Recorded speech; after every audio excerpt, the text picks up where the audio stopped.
completely tear this down and turn it into this place is really cool spot. And I think the town of Cary maybe didn't even take this into consideration before this craziness happened.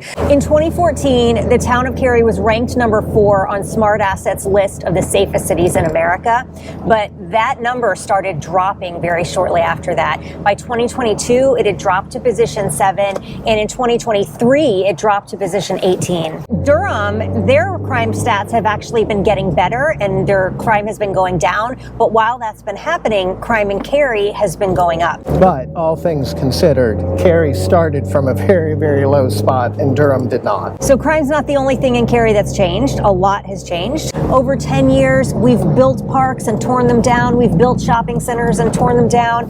The entire political landscape has changed. In today's video, we're going to look at 6 things that have changed drastically in the town of Cary in the last 10 years. And we're going to ask, is it still worth it to live here? Wow, look at this place. This place is cool. In 2014, Cary was ranked the most affordable place to live in North Carolina by Movado. Back then, the median income was $113,000, which even though Cary was more expensive than a lot of other places, that high income made it pretty easy to afford living in Cary. But today, the median income is $125,000, but property values have doubled. So the incomes haven't gone up that much, but property values have.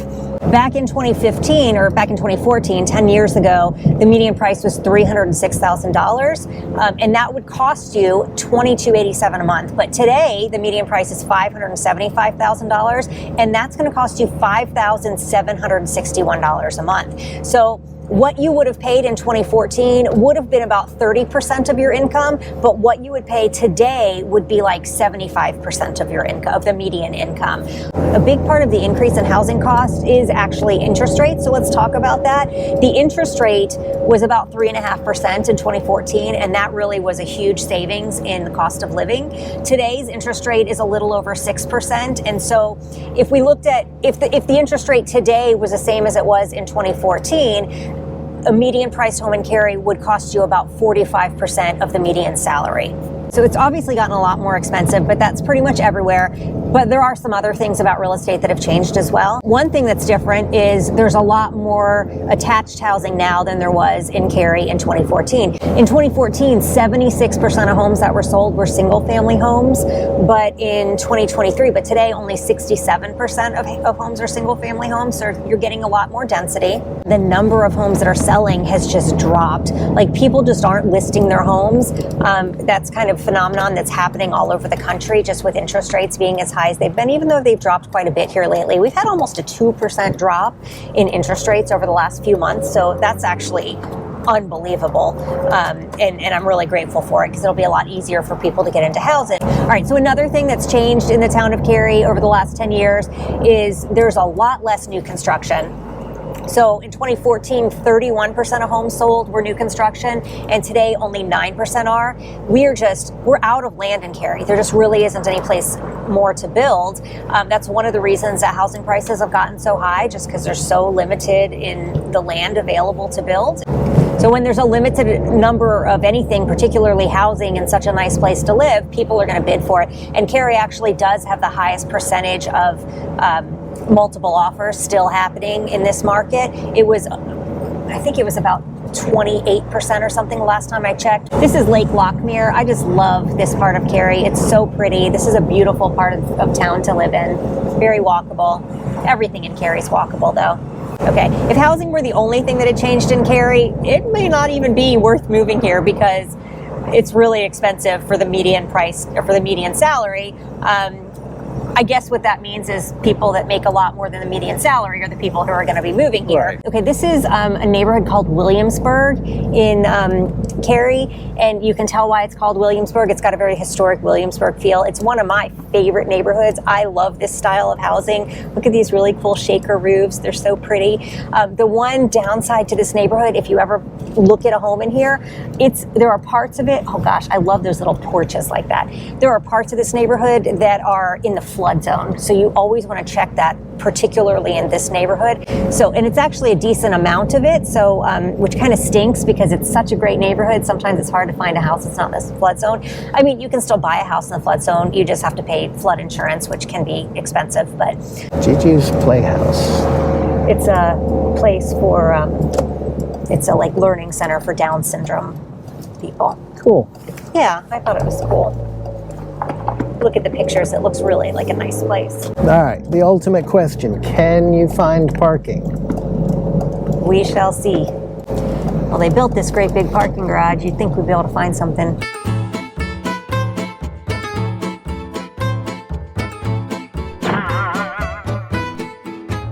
This place is really cool.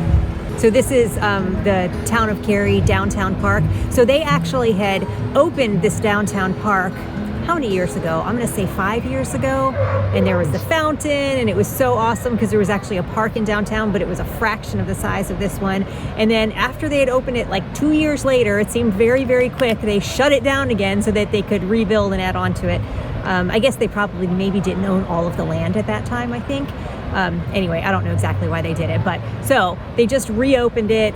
I'm going to say probably a couple of weeks ago now, 2 or 3 weeks ago. The downtown in Cary, honestly, in 2014, it was really boring. There was almost nothing here. It was a bunch of older houses, an occasional little restaurant or something, a couple of churches, but there was nothing really to do down here, and there weren't good sidewalks. I mean, there were some sidewalks, but they weren't as wide and it wasn't as walkable as it is now. When people would call me and ask about Cary, that's one of the things I would say is it just really lacks a good cohesive downtown.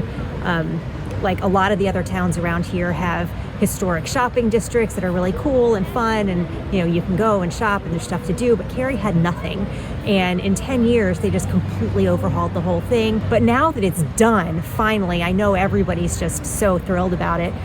Not everybody, there's always people that aren't thrilled about it, but I know the businesses are happy now that you've got this great park bringing in all these people and it's so vibrant, and a focal point, a central point like this for people to come and hang out. Well, of course they're going to go and visit the businesses while they're here, so it's a really good thing, and it's really come together so beautifully after all these years.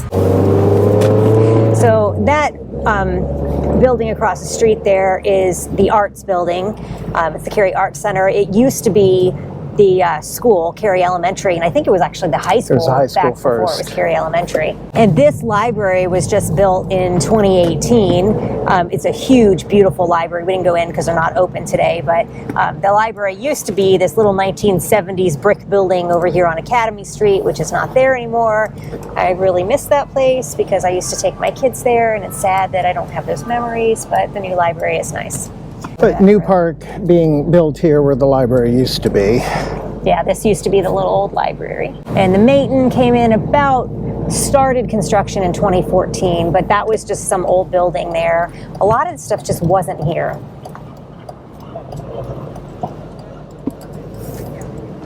All right, so Park this Street. is Park Street.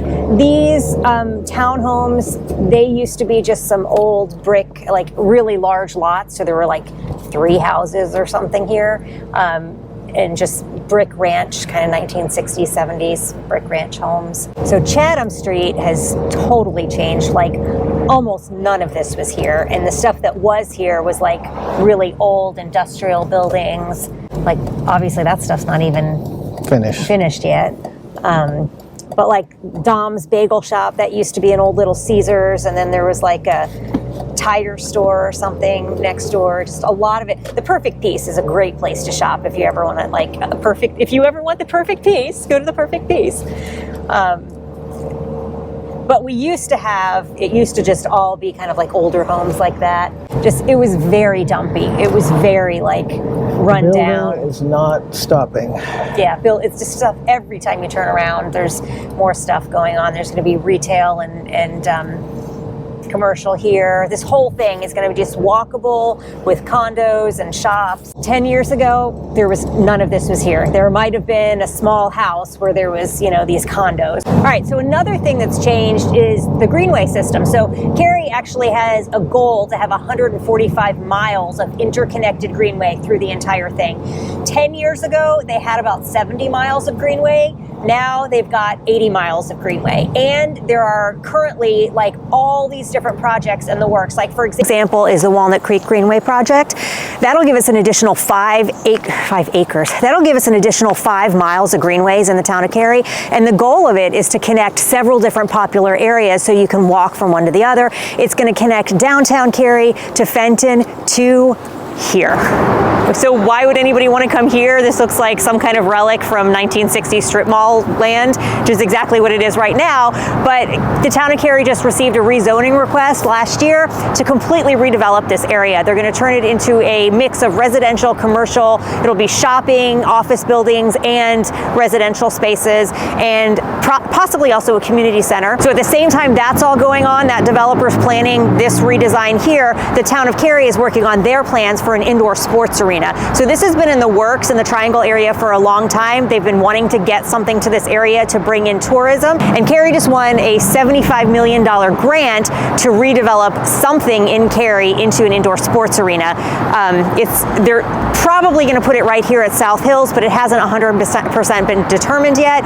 At any rate, all of this will be walkable, and at some point it's going to be something worth walking to. This is the Cary Town Center Mall, and okay, so maybe it was 60% empty most of the time and it wasn't the greatest place for shopping, but it did have a really incredible Belk with some of the best products and the best sales of the entire Triangle, and it also had a Talbot's that you could access from outside, not have to go all the way into the mall to do some shopping, which was really cool. But the other really cool thing about this mall before they shut it down was it was a great recreation spot, and I think the town of Cary maybe didn't even take this into consideration before this craziness happened, because this is where everybody would go to walk inside. This is the only spot, or it was the only spot that you could even walk indoors when the weather isn't nice, and everybody used to come here to do it. You'd also see lots of moms. I used to bring my kids here when they were little. There was a train, there was a merry-go-round, there was the food court, and it was a great place to come and hang out and play when it was too cold or too rainy for a park. So we really lost an incredible gem when they closed this mall. The town of Cary originally thought they were going to have some kind of community space here, and then ultimately Epic Games bought it in 2020. They were going to develop something that was going to have some community spaces because people really didn't like that it was just going to be a company that owned it, because it's 88 acres right in the middle of the town of Cary. So it's an incredible location and an incredible amount of space. But ultimately they purchased it. They were supposed to be completed in 2014 or 2024 for whatever they were building. And you can see kind of where that project is right now. It's still, they haven't even, but nobody even knows what's happening with it, and it's been years. So Fenton just kind of adds a level of luxury. We did not have a higher end shopping experience in Cary. You've got North Hills in Raleigh, which is really, really nice, but we needed something like that in Cary, and this has kind of given us that more North Hills type of feel here. We got a movie theater and a skating rink, ice skating rink. Cary's going for this mixed use, residential above commercial. It's just more urban. That's it. That's what they're moving to. And it's the only option. I mean, there isn't room for anything else. And now we're going to head over to Crossroads, which is totally different than Fenton. It's kind of your big box stores. So this is Crossroads, and you can see it's a pretty old, somewhat dated shopping center. And honestly, it was not very well designed in the beginning. Like, you could like turn so many different ways. They actually had to add in like areas where you couldn't turn that you used to be able to, because you never could tell how to get from one spot to the other. This is probably the least walkable area in the entire city. There's just these huge parking lots from one thing to the other, so you can't even walk around the shopping center. I mean, you can, it's just not terribly comfortable. You know, in 2014, this is kind of where you went to shop, but since where then, everyone went it's where to when shop. everyone went to shop. I mean, so now we have, Holly Springs has their own, so you don't have to bring all those people from Holly Springs up here, and everybody in Fuquay goes to Holly Springs. So now you've got this, but then you've also got Parkside Town Commons on the other side of town. So that was another problem back in 2014. West Cary was really starting to develop. There were a lot of really nice neighborhoods, master plan communities out there that had started to develop, but there wasn't any shopping. And so that's one thing people always told me when they looked at West Cary or considered it. They were like, okay, this has been really a haul. to drive all the way into Crossroads if you have to go to Target or whatever. And so Parkside Town Commons opened a few years ago and offered a lot more shopping opportunities. The latest data available tells us that Cary saw an increase in crime of 15% from 2021 to 2022. Most of that is property crime, and most of that is taking place in these shopping center sort of areas and in the parks. So when I hear a lot of people saying things like, oh, my car got broken, I went to the park with my kids, my car got broken into. Yes, that's definitely happening. So, keep your valuables locked up, or don't bring them with you, or carry them on you, or whatever. But it's mostly property crime. We're not really having issues with other types of crime. Cary's overall crime rate is still 49% lower than the national average, and it's still 78% lower than the national average for violent crime. So, yes, crime is increasing in Cary like it is in many places throughout the country, but it's still one of the safest places in America to live. So one other thing that I think it's really worth addressing is politics, because politics has really changed in Cary. So back in 2014, if you look at the town council, it was much more moderate. You had 4 people on the town council. You had 3 people on the town council that were unaffiliated with no political party. You had 1 that was a Republican, and you had 2 that were Democrats. Now you have 5 people that are Democrats, 1 that's unaffiliated, and 1 Republican. So it's less moderate and more liberal than it was in 2014. You can decide whether that's a good thing or a bad thing. It really depends on the person. Whether or not Cary's worth it really depends on what's important to you. What you get in Cary is city-style amenities in a small town feel. So you've got lots of restaurants, lots of good shopping, lots of walkable areas, 2 commercial districts. So you can walk from just about anywhere that you live in Cary. You can walk to coffee shops and to restaurants and to parks and things like that. So you get that as if you're in the city, but you also get this kind of small town community-focused feel, and I think that really is the beauty of living in Cary. So that costs you, and you're going to pay more to live in Cary, but if you can afford it, it's absolutely worth it. If you're going to be in that under $600,000 range, just understand that you're going to buy an older home. It's probably going to need some updating, and it might even be competitive to get in the market, even in our current real estate market. So if you're okay with those things and you want the small town community feel with lots of amenities, then it's worth it to be in Cary. If you like this video, you might like this one about why I moved from Cary to Holly Springs.